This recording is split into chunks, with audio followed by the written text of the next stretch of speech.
au travers de Compter demain, que nous avons co-rédigé avec Adeline Baldacchino, conseillère référendaire à la Cour des comptes, nous essayons de proposer un nouveau mode de contrôle de l'action publique qui soit plus démocratique, qui soit plus vert et de long terme, au travers du prisme de la Cour des comptes. Quelque part, on se conçoit comme des compteuses de l'action publique pour donner à voir notre rôle et notre métier de magistrat financier à la Cour des comptes. C'est quelque chose qu'on fait assez bien dans le secteur privé, cet aspect storytelling, à savoir se raconter pour donner à voir. Et donc c'est ce qu'on essaye de faire à la Cour des comptes pour sortir des stéréotypes un peu classiques qui peuvent avoir lieu sur le rôle de magistrat financier. Je pense notamment à la dimension un peu poussiéreuse, la dimension un peu vieillotte, etc. Donc ce qu'on essaye de faire, c'est vraiment ça. L'objectif plus général, c'est celui de l'attractivité de la fonction publique. Deux chiffres pour illustrer ce constat et ce besoin d'attractivité de la fonction publique. Le premier, c'est qu'aujourd'hui, seulement 11% des jeunes générations qui sont diplômées depuis 3 ans travaillent dans la fonction publique. C'était 25% dans les années 90. Donc on voit un décalage, un différentiel qui est en train de se créer. Le deuxième, c'est le taux de sélectivité par rapport au concours de la fonction publique. On est passé d'une sélectivité de 16 candidats pour 1 admis à 6 candidats pour 1 admis des années 90 aux années 2020. Et donc ces deux chiffres illustrent bien le manque d'attractivité de la fonction publique aujourd'hui.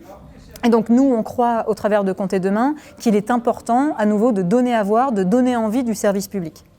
Les deux axes principaux que l'on développe dans Compter demain sont les axes démocratiques et écologiques. Le premier axe, une Cour des comptes démocratique, finalement, qu'est-ce que c'est ? Important de rappeler peut-être que la mission de la Cour des comptes est fondée par la Déclaration des droits de l'homme et du citoyen de 1789, et en particulier son article 15, qui stipule que la société a le droit de demander compte à tout agent public de son administration. On voit donc bien le lien direct entre société et administration, entre démocratie et administration. Or, le pilier démocratique de la Cour des comptes n'était pas vraiment développé historiquement. Quand Napoléon crée la Cour des comptes en 1807, c'est un organe qui est à sa main, à son contrôle, pour contrôler le budget de l'État. Le rôle démocratique de la Cour des comptes se développe progressivement. Je pense notamment à notre publication phare, le rapport public annuel, d'abord destiné aux parlementaires dans les années au XIXe siècle, et ensuite ouvert au public de manière générale. Mais c'est en fait assez récemment, avec l'ouverture des chambres régionales et territoriales des comptes, dans le cadre de la décentralisation, et la mise en œuvre des évaluations de politique publique, que le rôle démocratique de la Cour s'établit vraiment. Plus récemment, la réforme menée par le premier président Pierre Moscovici, Juridiction financière 2025, a pour vocation et pour ambition de renforcer ce rôle-là, avec notamment des plateformes et une plateforme d'initiative citoyenne qui permet à tout le monde de remonter des sujets de contrôle pour la programmation de la Cour des comptes. Ce qu'on propose sur cet aspect démocratique, c'est d'aller encore beaucoup plus loin.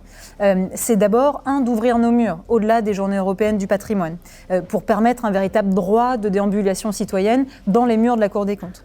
Le deuxième axe démocratique que l'on propose, c'est d'associer les citoyens à nos travaux, notamment en proposant des évaluations de politique publique citoyenne et en proposant la mise en place de délibérés citoyens auxquels seraient associés, au-delà de la collégialité de la Cour des comptes, des citoyens qui seraient formés en amont.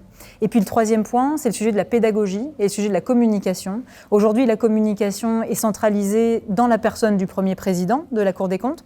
Ce qu'on propose dans Compter demain, c'est d'établir une communication beaucoup plus décentralisée qui permette à tous les magistrats d'aller présenter au niveau local, au niveau des écoles, au niveau médiatique, leurs conclusions pour à nouveau donner à voir davantage le rôle de la Cour. Le deuxième axe, qui est l'axe fort de notre ouvrage, c'est l'axe écologique. Ce que l'on suggère, c'est d'aller vers une Cour des comptes qui soit écosophiste. L'écosophie vient du théoricien Félix Guattari, à savoir comment on replace une organisation, comment on replace un concept dans son environnement au sens large. Et donc pour que la Cour des comptes devienne véritablement écosophiste, il y a le devoir d'exemplarité qui est nécessaire. Un exemple, aujourd'hui sur l'obligation de publication des gaz à effet de serre, seulement 20% des collectivités locales et des établissements publics s'y conforment, ce qui est un énorme problème. Pourquoi ? Parce que quelque part, le secteur public dit aux autres de faire ce que lui-même ne fait pas. Et donc, en termes de devoir d'exemplarité, ce que l'on propose, c'est aussi des choses très concrètes, trois axes principaux. principaux. Le premier, la question de la formation. Il est nécessaire que les fonctionnaires qui sortent des écoles du service public soient formés aux enjeux de la transition écologique, qui ne sont pas que des enjeux ultra macro de pourquoi le changement climatique. C'est aussi des sujets très concrets, notamment sur la transition énergétique. Qu'est-ce que ça signifie concrètement dans le service public ? Le deuxième axe, c'est l'axe des outils. À la Cour des comptes, ce que l'on propose, c'est d'utiliser notamment le budget vert, la comptabilité environnementale, pour quelque part ajouter des lunettes un peu différentes à nos axes de contrôle. Aujourd'hui, l'axe, il est surtout budgétaire. Ce qu'on propose, c'est sortir de ce prisme stricto sensu budgétaire et d'avoir un prisme véritablement écologique au travers des outils mentionnés.